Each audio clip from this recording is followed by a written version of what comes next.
Welcome back to Nick Lenz's Comic Corner, Classic / Non-Classic. This is episode number 430 and Doubleshot number, actually 530 and Doubleshot number 438. Two Marvel trades. First up, it's Avengers! Time Runs Out! Volume 2. Collecting Avengers Volume 5, issues 38-39, and New Avengers Volume 3, issues 26 to 28. Yeah. All the issues in here written by Jonathan Hickman, with artwork by Salvatore Caselli, Mike Deodato Jr., Kev Walker, Simon Seisman Kurasuki, and the awesome Mike Perkins. I've met the guy. He's actually a really nice guy. Yeah. Now, those of you curious, though, have I reviewed any more trades aside from this one? I have reviewed Volumes 3 and 4. You have to look up one of my older reviews. I think like last year or two I did a review of those. But it's been a while. But yeah. Those of you know what Time Runs Out is, this is the long-running player prelude into Secret Wars. Yep. So, what the heck happens in these 5 issues? I'm looking at this, I'm like, wow, they really wanted to stretch out.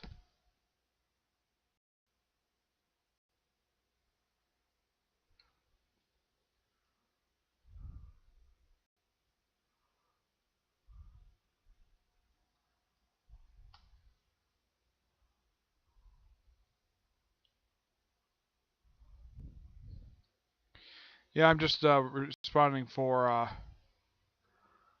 Skype.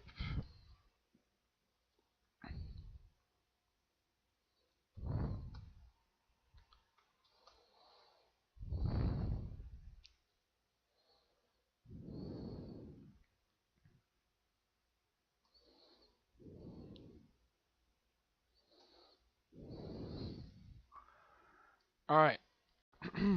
Yes.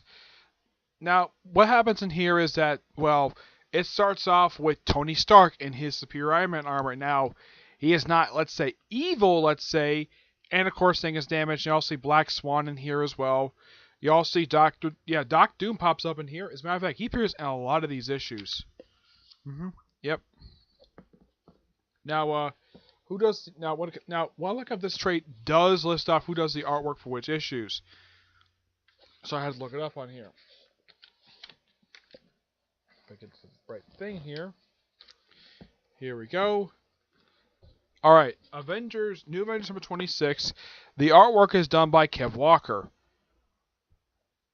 Yeah, he just does issue 220, at least issue 26. Avengers 38 is done by Salvatore Caselli. New Avengers 27 is done by Seisman Kurasuki. And Mike Deodato does issue 39. He also does issue 28, but he also co-does it with Mike Perkins. Yep.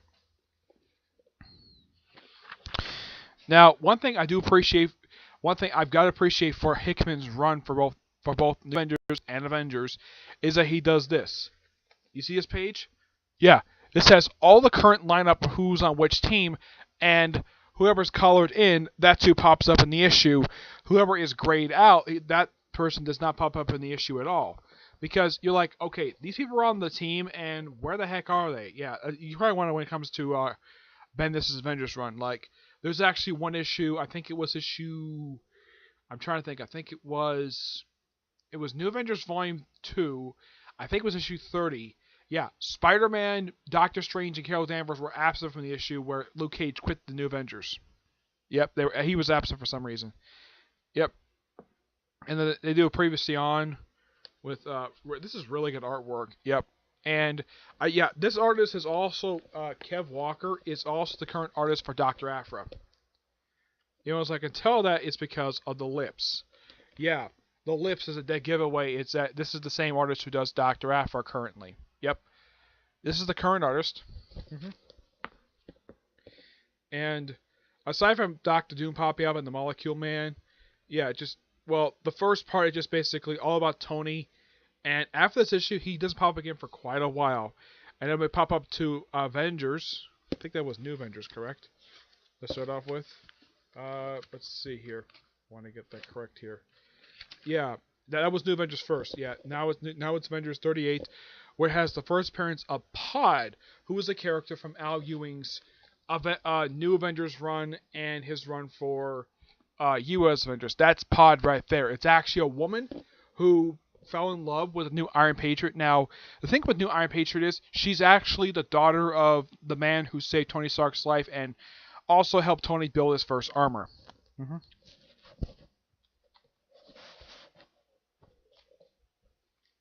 Yeah. The woman who is the host for Pod, she remains the host until the final issue of New Avengers, the succeeding volume. And she'll have like Nation X and the Multiverse Avengers. Yeah.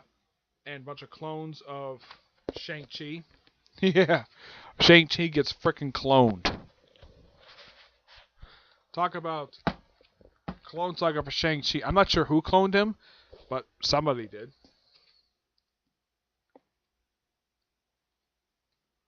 And then we have this guy here, this this person here. They actually reveal who this person is. I believe it's in this very issue. Yeah, they reveal who this person is, and it's Doctor Strange. Yep. Yeah. Basically, during this particular 8-month skip, not the same one that happened a few years ago. Yeah, Doctor Strange left. He left the universe of 616. He left and went to a different universe. That's basically what he did. And the Molecule Man does play occasional role in cosmic stuff now and again. His most recent appearance was actually in Ultimates when he got a chance to meet Galactus, though he was the Lightbringer, not the Devourer of Worlds. Yeah. So aside from Doctor Strange, this is basically all about the Illuminati and they've been hiding, and we also have Shield, which is run by Old Man Rogers, who is a complete dick. He's been like this. He has this vendetta against Illuminati because he found out that they erased his memories of them destroying a world. Yeah, so him and his Shield, where the Shield version of the Avengers they all basically have one task: hunting down Illuminati, while Sunspot's Avengers actually try to solve the incursion problem. Yeah, it's like he focuses on the wrong problem. It's kind of like how Wills and Fists focus on the wrong problem when it comes to when he has all anti-vigilante thing when he should be focusing on catching a serial killer. Yeah. Though I've got to point this out though. Yeah, this is Mike Deodato. Is it just me, or is it he really loves, like, I'm not sure if this is true for him, or like, I think he's probably the only artist who does this. It's like he really has emphasis on a woman's chest. He like really heavily defines it. Yeah, it's like, okay, the women are wearing skin tight suits, and let's show off every single part of their body. Yeah, that's what Mike Deodato does with a lot of these women. The most noteworthy one he does this for is Maria Hill.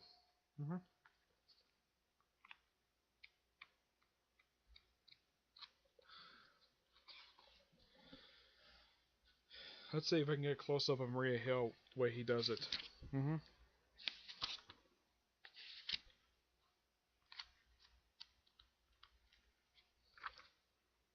Here we go. Here's a close up of Maria Hill. Yeah, that's how he draws Maria Hill. On the far left, that's supposed to be Sue Storm. Yeah, this is supposed to be Sue Storm. And yeah, it's like they make it's like Mike Deodato gives a lot of these women basically humongous chest sizes for no reason. I had to point that out. Yeah, but that's what he does. Also, Rhodey has his own War Machine Brigade, where he controls via like VR type of thing. Yeah, controls it by remote. Kind of similar. Edgar agreed me on this. This is something also Tony also did during his book, where he was briefly confined to a wheelchair, so he couldn't use his armor much, so he had to remotely control his armor. So, yeah, Rhodey is using the same idea, but it's a much more higher level of tech. Though when Tony did, that was back in the 1980s. This is back in 2014. Yeah, this is only just a few years ago. Faced off against the Hulk, Captain Marvel's down there. And I love Shang-Chi's lines like, not Shang-Chi, Sunspot says, "This is the Avengers ordering you to stand down." He says, "Attention Agents of S.H.I.E.L.D. This is the Avengers ordering you to stand down." And he comes in this big, humongous ship. Yeah, that's what basically he does. And these are his Multiverse Avengers. And they actually list off in this book here.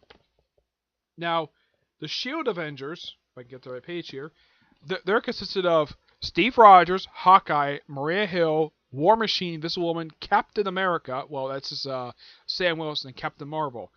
The new Avengers, the one led by Sunspot, has Sunspot, Cannonball, Smasher, Mindfold, Black Widow, Spider-Woman, Shang-Chi, Validator.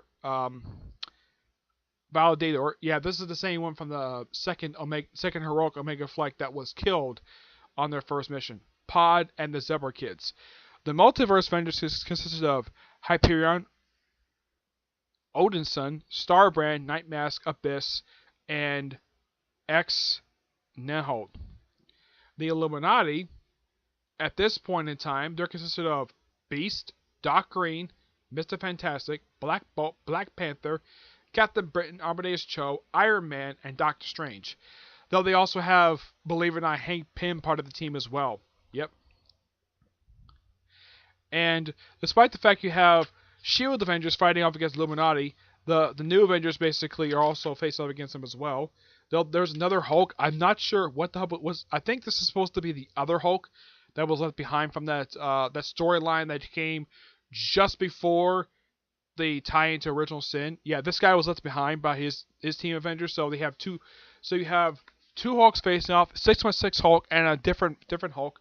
Where in this reality, Captain America was actually there the day the Avengers were first formed. Yeah, that's the only difference. Unlike in regular 616, he was not there.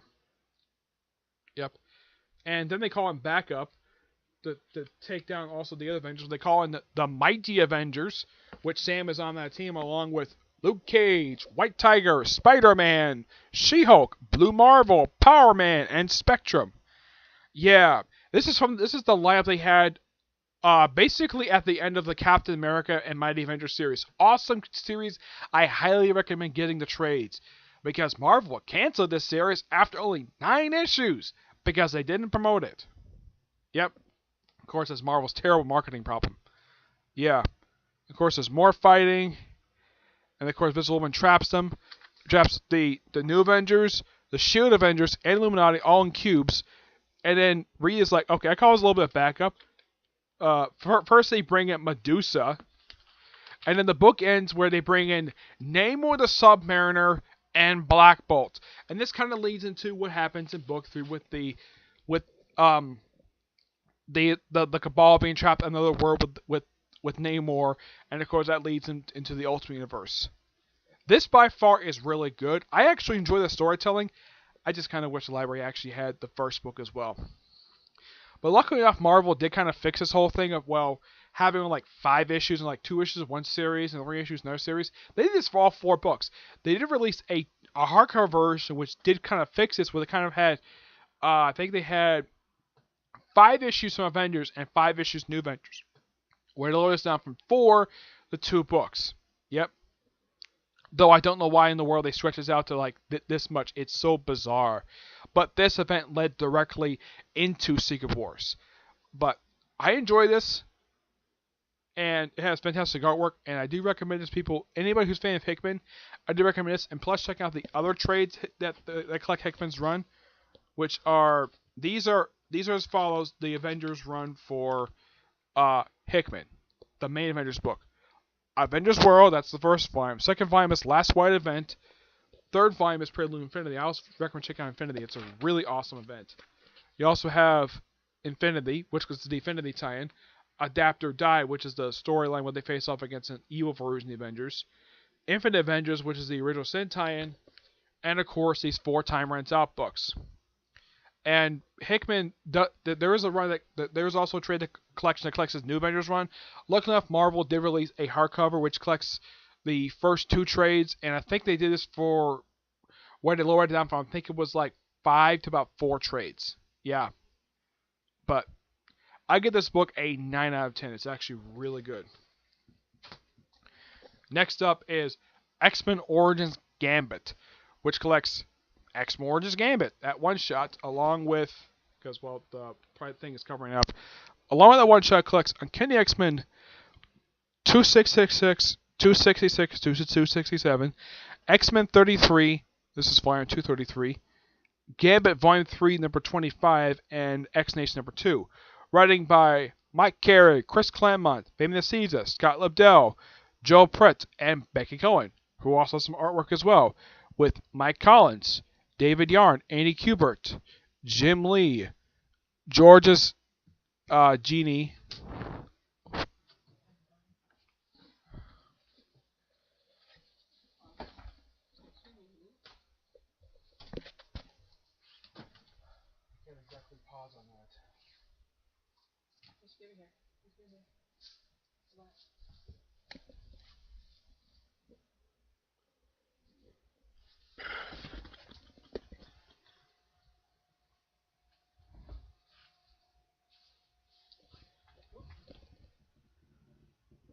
broke the zipper? Oh.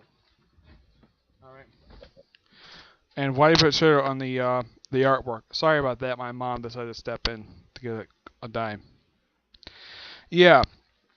Now the way they ordered this trade is that first they put in the one-shot X-Men Gambit, which basically details his origins. Not exactly his origin story. It just kind of recounts the events from his wedding to Belladonna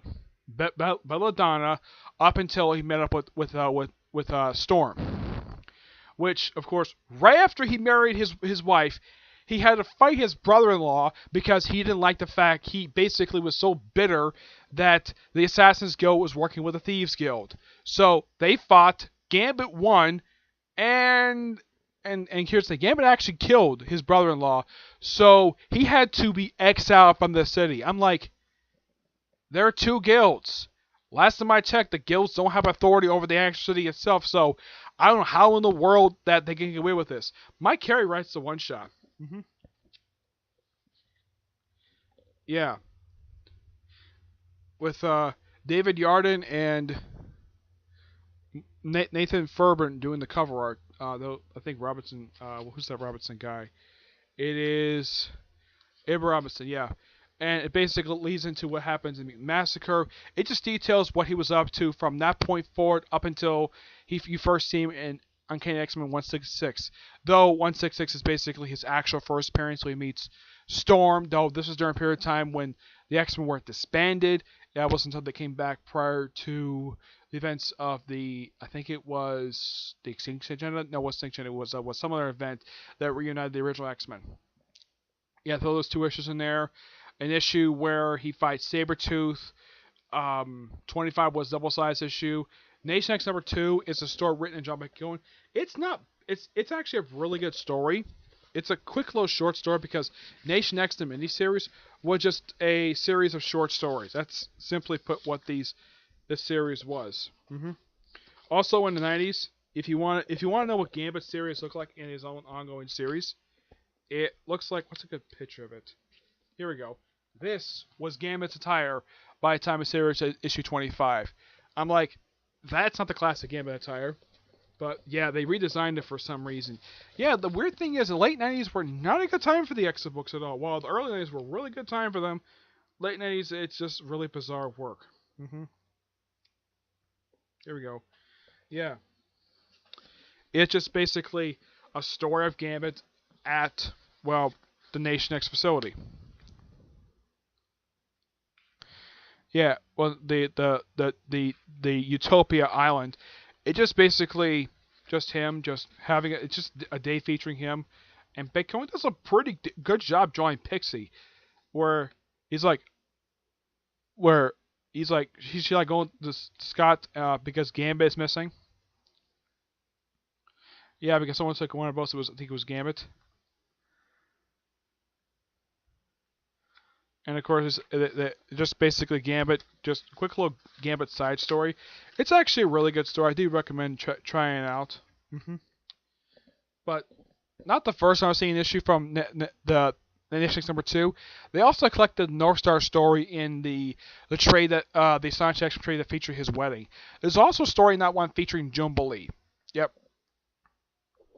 Pretty much the whole point of Nation X. It's just a anthology series focused on various X-Men characters. But this by far was just a pure fun of a trade to read. And if you're a Gambit fan, I do recommend checking this out.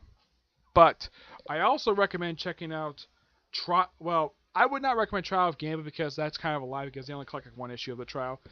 I do recommend checking out Gambit the Complete Collection, which collects like the first like 12 issues of his first ongoing series. He had like 3 of them. And he had overall 5 volumes for a series. The first 2 volumes were limited series. The third volume, I believe it was, I think it was like 36 issues, I think it was. The fourth volume was 12 issues, and the last volume, which ended a few years ago, that lasted for 17 issues. Though the series came off the rails when they killed off a interesting character in the series. But yeah. Despite the thing with Belladonna, she's supposed to be like a parent, like she was Gambit's wife at one point, then they later divorced. And pretty much when people think of Gambit in a relationship, people think of him and Rogue. Like Marvel's tried to hook him up with Frenzy, that didn't last too long. It seems like, and this is really weird, despite the fact Marvel's kind of attempted to put him in a relationship with somebody else. Apparently, there's some people at Marvel just really want to stick him with Rogue. Despite the fact some people want to see something else for the character. But Gambit is just a fun character. I kind of wish they would do a little bit more with him, but lucky enough now he's got a miniseries teams up with Rogue. I give this book a 9 out of 10. Alright, so that's it for this episode. Stay tuned for the next episode. Probably come a little bit later. I'm not really sure exactly when the episode is going to be. It'll just depend if I want to get more trades. Alright?